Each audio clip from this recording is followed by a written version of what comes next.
বিমান বাহিনী বলেন, সেনাবাহিনী বলেন, নৌবাহিনী বলেন, মানে সেনাবাহিনী আমাদের এই যে ওনাদের সম্মিলিত যেই একটা কি বলবো যে আমাদের দেশ রক্ষার জন্য যে আহ, এই 3টা বাহিনী, তারাই আমাদের দেশকে রক্ষা করবেন।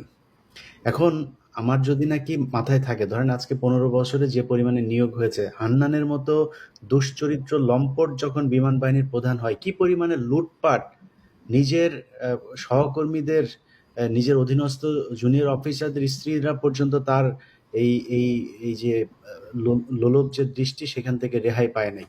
এরকম একজন ব্যক্তির অধীনে যে বাহিনী ছিল, সেই বাহিনী তো বহু আগেই ধ্বংস হয়ে গিয়েছে।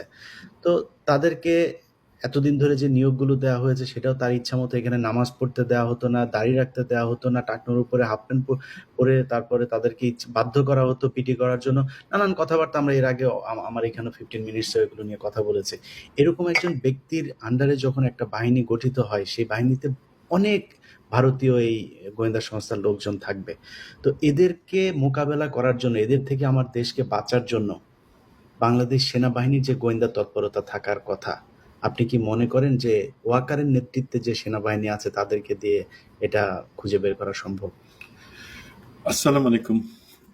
প্রথমে আমি খুব আমার ভিতরকার শোকটা জানাচ্ছি এই ঘটনার জন্য, এবং যারা ইন্তেকাল করেছেন তাদের রুহের মাগফিরাত কামনা করছি। যারা অসুস্থ আছেন, যে বাচ্চারা, একজন শিক্ষিকার কথা আমি পড়ছিলাম, উনি বের হয়ে যেতে পারতেন, বাট বাচ্চাদের সেভ করতে গিয়ে শেষ বাচ্চাটুকুকে উনি ওনার ক্লাস থেকে বের করে দিয়ে তারপরে যখন বের হওয়ার চেষ্টা করলেন তখন আর বের হতে পারেন না। উনি আমাদেরই একজন এয়ারফোর্সের অফিসারেরই বড় বোন।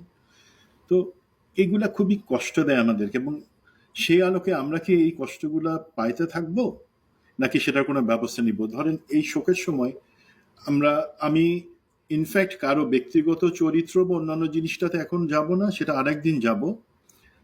বাট প্রথমে একটু ক্লিয়ার করে নিই যে এই F7 ট্রেনিং, যেই ফাইটার এয়ারক্রাফট, সেটাতে ব্ল্যাক বক্স থাকে, আমরা যেটাকে বলি ফ্লাইট ডেটা রেকর্ডার, অবশ্যই থাকে। থাকে না যদি কেউ আপনাকে বলে থাকে, তিনি হয়তো হয়তো আপনার প্রশ্নটা বুঝতে পারেন না, বা যে কোনোভাবে যে এটা একটা মিথ্যা তথ্য আপনাকে দিচ্ছেন, এটা থাকে। এখন আমাদের গোয়েন্দা বা অন্যান্য বাহিনী অ্যাকচুয়ালি এইটার সাথে আমি তাদের মিল খুঁজতে মানে আসতেছি না, আমি এইটার ব্যাপারে অন্য ব্যাখ্যায় আসতেছি। বাট আপনারা যেহেতু প্রশ্ন করছেন যে গোয়েন্দারা এই অবস্থায় কি করতেছে এখন, যে বর্তমানে এটা ছাড়া অন্যান্য পরিস্থিতি, আমি যেটা বুঝতে পারতেছি, গোয়েন্দারা অ্যাকচুয়ালি ব্যস্ত অন্য সব কাজে, মানুষের চরিত্র হননের কাজে।